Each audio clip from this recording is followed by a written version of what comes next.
Many thanks for joining us on the newsroom this afternoon. I am Abisola Adebayo. The Minister of State for Labour and Employment, Festus Keyamo, has said he is not in violation of any law by accepting to be the spokesperson of the All Progressives Congress APC Presidential Campaign Council. Following his appointment as the APC Presidential Campaign spokesperson, the Transition Monitoring Group TMG had asked Keyamo to resign his ministerial position. But in a statement on Monday, the minister said the civil society organization is being sponsored by opposition parties. The minister also said opposing his appointment as the party spokesperson is denying him of his fundamental human right to freedom of association, which is against the Constitution. Gunmen have abducted a Catholic priest along Okigwe Umu-Neochi Road between Imo and Abia State, Nigeria's southeast. The abducted priest Chinedu Nwadike, who is the Deputy Registrar of the Spiritan University in Abia State, was abducted alongside a Catholic seminarian, Emmanuel Onwafo, while they were on their way to Enugu State.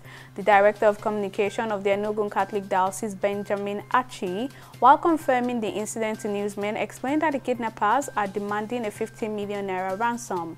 He described the abduction of the clerics as sad and said it was worrisome that hoodlums have turned their attention to ministers of God in the country. Almost a month after the World Health Organization confirmed an outbreak of Marburg virus in Ghana, the University of Abuja Teaching Hospital has also notified the hospital community of an outbreak of the virus. In a memo seen by newsmen, the healthcare institution notified the hospital community of the outbreak of the virus and called for caution. The memo, which was signed by the Deputy Director in charge of the hospital's information unit, Sani Suleiman, was addressed to the staff and heads of various departments in the health facility.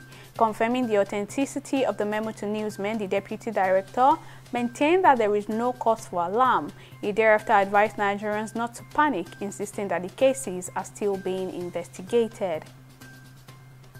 India on Monday saw a slight decline in the COVID-19 cases as it reported 14,917 new cases in the last 24 hours, with its active caseload standing at 117,508. This is according to data released by the country's Ministry of Health and Family Welfare on Monday.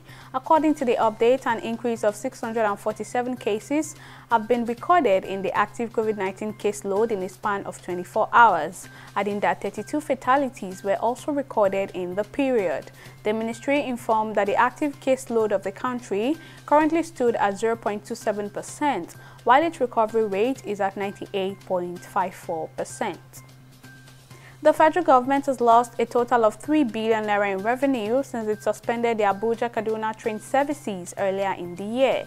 The stoppage of the service followed the March 28 attack on Kaduna-bound train, which was bombed after explosives planted on the rail track by terrorists went off between the Dutse and Kakao areas of Kaduna State. Subsequently, the Nigerian Railway Corporation announced the indefinite suspension of the service on the Abuja-Kaduna rail line. Reports have since shown that for the past 140 days since the train service was suspended, NRC has lost about 3.024 billion naira revenue, which could have been raked from ticket sales. Meanwhile, the NRC also reiterated that until all the passengers currently in the custody of the terrorists were released to their families, the Abuja-Kaduna train service would not resume.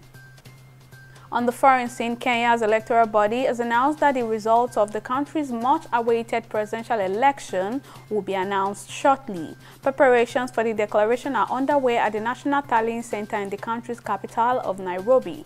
Deputy President William Ruto has a narrow lead over ex-Prime Minister Raila Odinga in the latest count. Supporters of both Odinga and Ruto, dressed in party colors and in celebratory mood, have gathered at various centers across the country to wait for the announcement.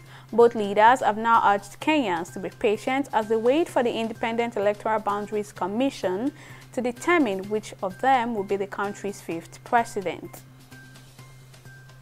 Two-time president of the Nigerian Football Federation, Amaju Pinnick, says he hasn't made up his mind to seek a re-election for a third term as the head of the country's football federation, adding that he will make his decision known shortly. The FIFA Council member, who is winding down his second term in office, is reportedly seeking the third term in office ahead of the NFF elections in September. Last week, several reports quoted the football administrator saying he had received several calls from very influential Nigerians to seek re-election.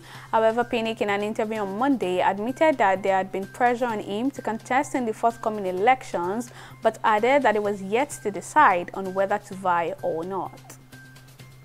That's all on the newsroom at this time. Many thanks for watching.